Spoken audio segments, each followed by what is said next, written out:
Di video kali ini kita akan membahas mengenai salah satu mantan top of the line dari DAP Ibasso, yaitu DX220. Bagaimana review lengkapnya? Saksikan terus di Sound Dignity.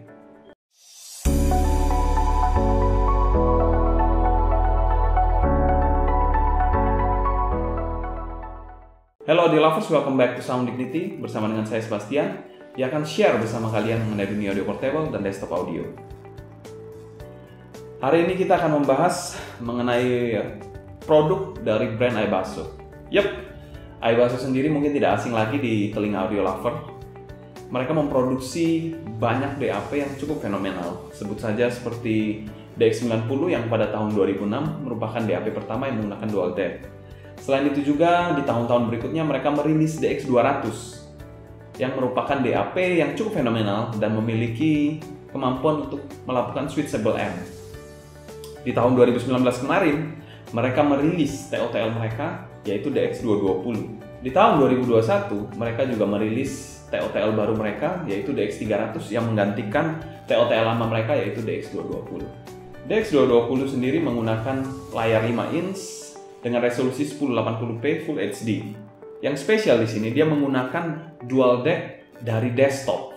Jadi cukup spesial, di mana dia menggunakan deck dengan seri ES9028 Pro.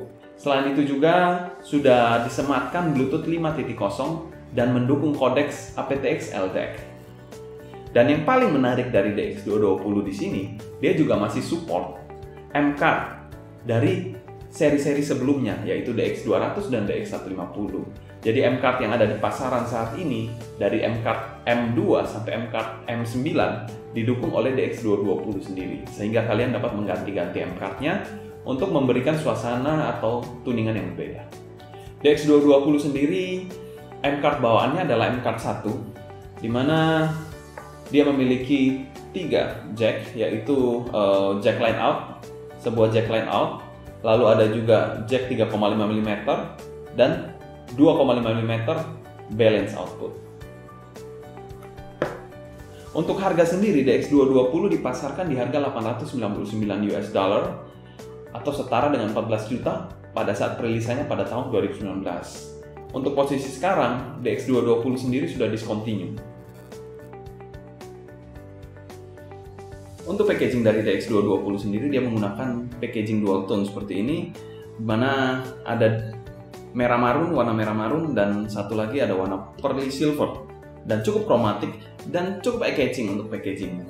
Di dalamnya sendiri terdapat 2 kompartemen, yaitu kompartemen kabel dan kompartemen letter case, serta quick start guide dan warranty card. Selain itu juga terdapat case berwarna kuning, berbahan kulit sintetis seperti ini, dan juga DAP-nya. Secara umum, packaging dari DX220 sendiri kami nilai cukup baik.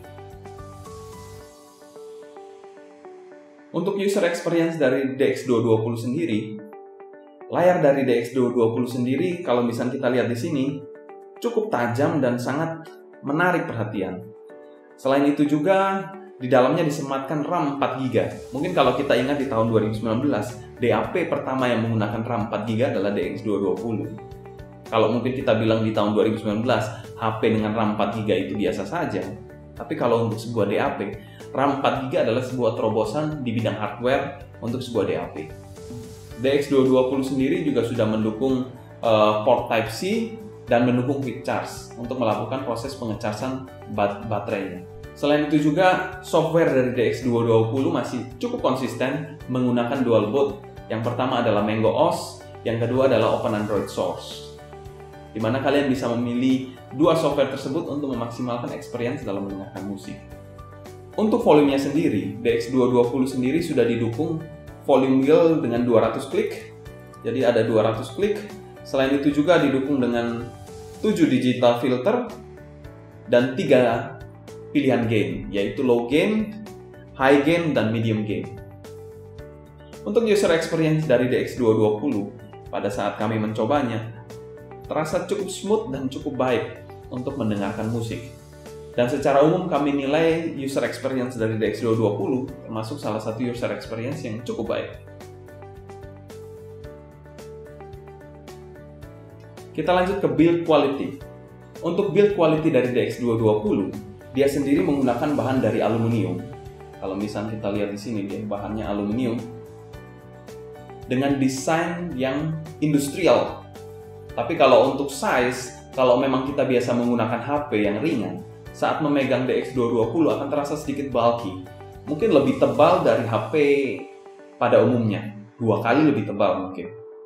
Kalau misalnya kita lihat di sini kayak batu bata ya, kalau misalnya kita bisa bilang, karena memang cukup tebal. Dan selain itu juga untuk bagian belakang DX220 sendiri, ini kebetulan unit saya ini masih ada plastiknya, jadi saya tidak lepas biar tidak gampang scratch. Dan kalau misalkan dilepas, itu akan terlihat glossy dan sangat-sangat menarik, eye catching sekali.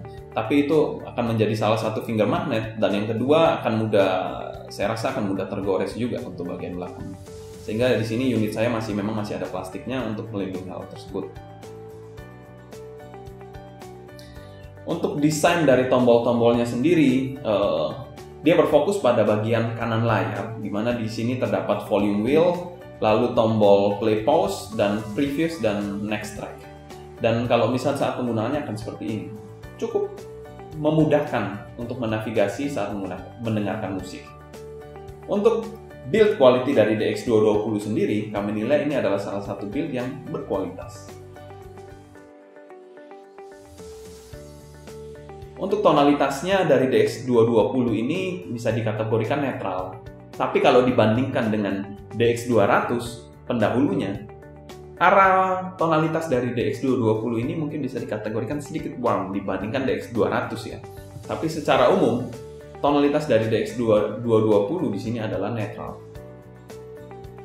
Untuk bagian low-nya sendiri, DX220 memiliki low yang bisa dikategorikan tight, deep, dan juga bertekstur untuk bagian bass-nya. Untuk bagian mid-nya sendiri, presisi dan clear. Untuk bagian high-nya dari DX220 sendiri, dia memiliki ekstensi yang bagus dan juga presentasi yang sangat baik untuk bagian high-nya. Secara tonalitas umum, kami nilai DX220 ini termasuk salah satu DAP yang memiliki tonalitas cukup baik. Dari segi teknikalitas DX220, dia memiliki presentasi yang sangat bisa dikategorikan sangat effortless. Untuk timbernya juga cukup natural, lalu untuk black background-nya sendiri atau noise floor-nya sendiri bisa dikategorikan sangat rendah. Selain itu juga untuk separasi juga bisa dikategorikan sangat baik. Untuk soundstage juga cukup 3D dan memberikan soundstage yang cukup luas. Untuk teknikalitas kami nilai DX220 ini bagus. Cons yang pertama dari DX220 sendiri masih terdapat sedikit bug pada Mango OS-nya. Yang kedua, DX220 sendiri kalau misalnya bisa dikategorikan, baterainya ini memang tidak terlalu panjang jika dibandingkan dengan DAP-DAP lain. Mungkin sekitar 7 atau 6, 7, 8 jam lah kalau misalnya bisa dikategorikan jam pemakaian dari DAP ini. Untuk pros pertama dari DX220 sendiri, dia masih mendukung M-Card dari generasi-generasi sebelumnya, yaitu DX200 dan DX150. Di mana M-Card yang tersedia di pasaran juga cukup bervariasi dari M-Card 2 sampai M-Card 9. Di mana kalian dapat mengganti M-Card dari DX220 dengan M-Card yang kalian beli secara terpisah untuk mengganti suara ataupun tuningan dari DX220. Yang kedua, hardware dan layar dari DX220 cukup fenomenal di zaman itu. Layar dari DX220 sendiri 5 inch dan sudah Full HD. Yang kedua juga RAM yang digunakan DX220 sendiri pada waktu itu juga cukup fenomenal, yaitu 4 GB. Cukup besar untuk sebuah DAP.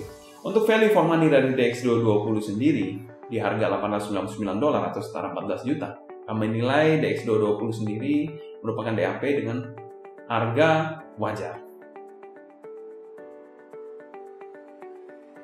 Kesimpulan dari DX220 sendiri, untuk kalian yang mencari DAP dengan fitur yang cukup lengkap dan cukup kekinian, DX220 sendiri mungkin menjadi alternatif yang baik untuk kalian.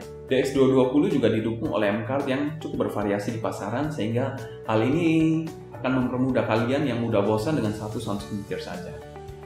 DX220 ini merupakan alternatif untuk kalian yang memang serius untuk masuk di dunia audio portable. Kalau kalian suka dengan video ini, please subscribe dan jangan lupa klik tombol like dan nyalakan notifikasi agar kalian tidak ketinggalan update-update terbaru dan menambah wawasan kalian di dunia audio portable dan desktop audio. Kalian juga bisa bertanya langsung ke Instagram kita di Sound Dignity. Kita pengen tahu nih, suara preferensi kalian yang kalian sukai seperti apa sih? Apakah flat, apakah bass head, ataukah treble head? Kalian bisa share pengalaman kalian di kolom komentar di bawah. Mungkin sekian dulu untuk video kali ini. Saya Sebastian dari Sound Dignity pamit undur diri. Sampai jumpa di video berikutnya. Happy listening and ciao.